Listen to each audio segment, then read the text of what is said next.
Welcome to Canucks Last Week, where I try to cover everything Canucks hockey in a shorter amount of time than it took for the Canucks season to be flipped upside down. Last week, I was genuinely excited to see what this team could do with the line combinations of the Twins and Louis, Goldie, Bo, Boeser, Berchi, Gagne, Vanek, and Grant's Gonlin Virtanen, and, well, that is now gone all out the window. The PDO gods giveth, and the PDO gods taketh. That injury Bo sustained late in the Carolina game?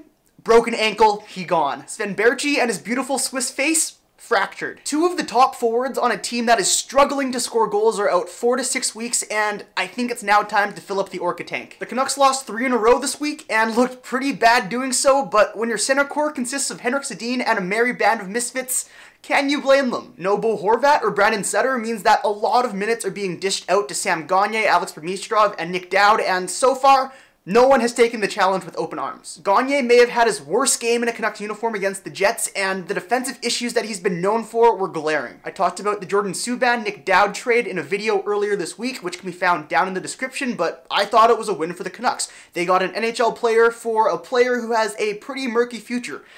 Unfortunately, that NHL player has yet to show himself. The jury is still out on Dowd. On the bright side, Brock Boeser scored 3 goals in 3 straight games, giving him 16 goals and 28 points in 28 games. Last year, the Canucks didn't have a 15-goal scorer until game 52.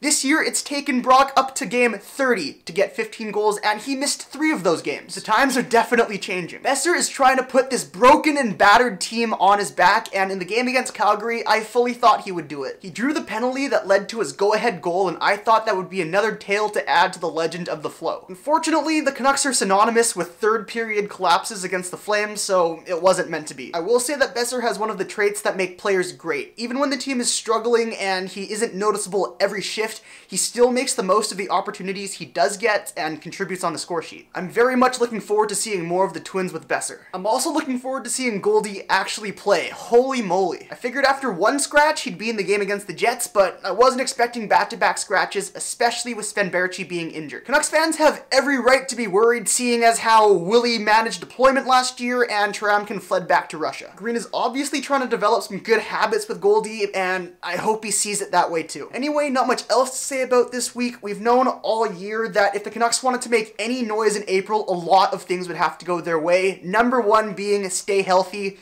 So much for that. But as Canucks fans, the season isn't lost. There's still a lot to cheer about. Boeser for the Calder, the Twins could be in their final year, a World Junior Championship filled with Canucks prospects, and who knows, maybe even a trade or 2 at the deadline. Say, this year's draft looks pretty good too. So that's gonna do it for me. Thank you guys so much for watching. I hope you enjoyed the video. If you did, please leave a like. It really helps me out knowing if I'm doing stuff right or wrong. Apologies for the shorter video this week. Exam season. I'll be back and stronger for next week when the Canucks have probably lost another 3 games, but yeah, see you guys next time.